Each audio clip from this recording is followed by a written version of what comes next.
Annie Simmons had always kept to herself at work. She was the cleaning lady at a prestigious high-rise corporate office, a job she had held for several years. Every morning, she arrived early before the bustling crowd of employees and made sure to clean every corner of the building, from the spotless floors to the polished windows. Despite the hard work, Annie always maintained a quiet, composed demeanor. She was focused on her job and her son, Marcus, whom she was working so hard to support. Annie had grown used to the way people looked at her when she walked into the office. She wasn't an employee in the traditional sense.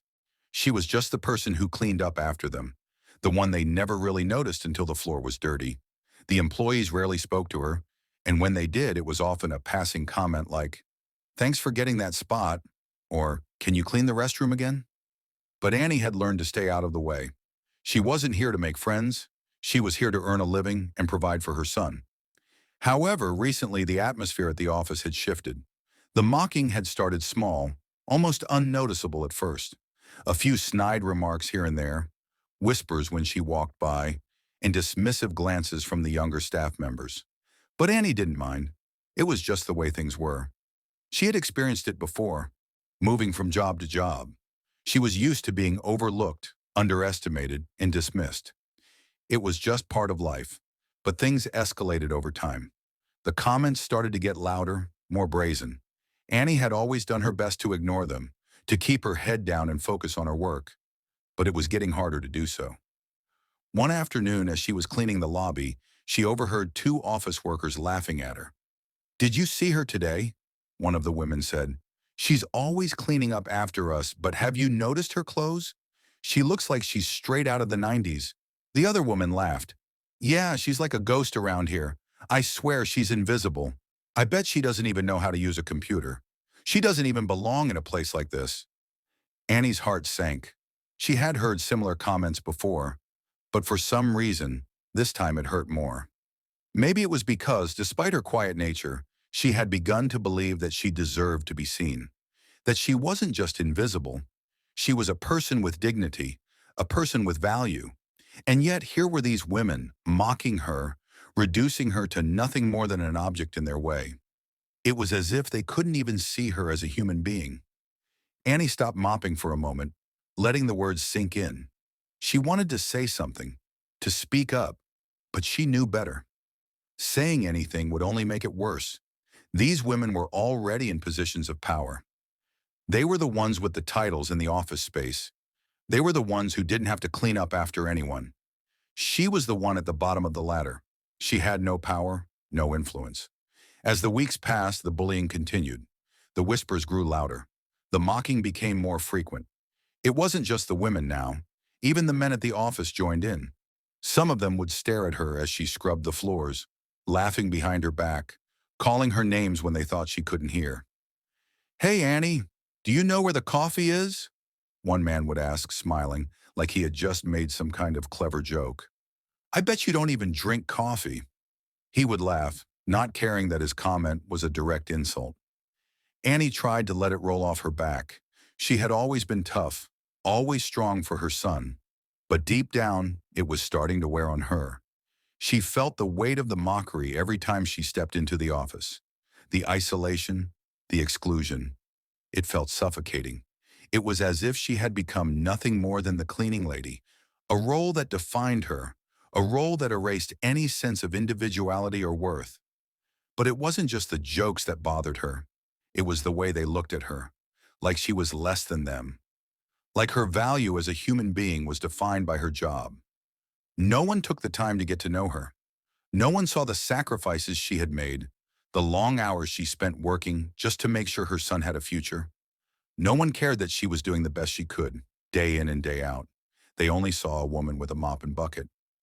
One afternoon, the breaking point came.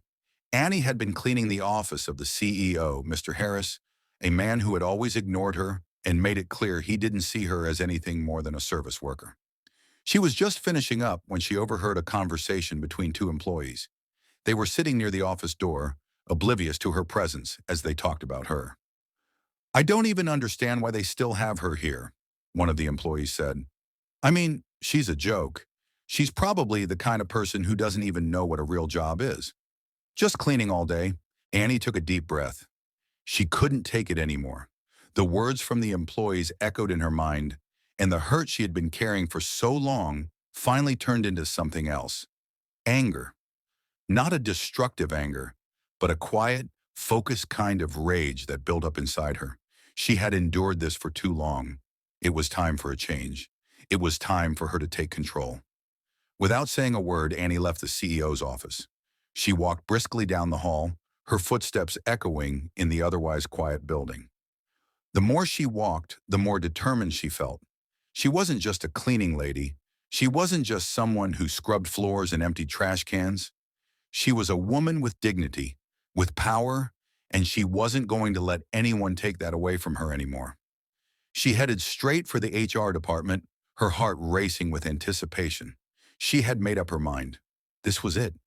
She wasn't going to wait around for someone to give her the respect she deserved. She was going to take it. As she entered the HR office, the receptionist looked up, surprised to see Annie standing there. "How can I help you?" she asked, her tone polite, but clearly not expecting the cleaning lady to be there for anything important. "I need to speak with Mr. Harris," Annie said, her voice firm. The receptionist hesitated, then picked up the phone. "One moment, please." A few minutes later, Annie was ushered into Mr. Harris's office. The CEO looked up from his desk, surprised to see her there. His eyes narrowed as he looked at her, unsure of what was happening. "What can I do for you, Annie?" he asked, his voice dripping with indifference. Annie stood tall, her back straight, her hands clenched at her sides. "I've had enough of being treated like a joke. I don't deserve this, and I'm done with it." Mr. Harris raised an eyebrow, clearly surprised by her confidence. "What do you mean?" Annie didn't flinch. "I mean, I'm done working for you. Effective immediately, you're fired." The words hung in the air. Mr. Harris looked at her in disbelief. "What? You can't fire me," he sputtered, his face reddening. "I just did," Annie said calmly. "And if you want to keep your job, I suggest you treat people with respect. You're fired, Mr. Harris. You're done." Mr. Harris stared at her, stunned, as the reality of the situation set in. The cleaning lady he had mocked, the woman he had underestimated, had just taken control of her own destiny. What would you do if you finally stood up to your boss and took control? Share your thoughts in the comments below, and don't forget to like, subscribe, and hit the bell for more powerful stories of resilience and standing up for what's right.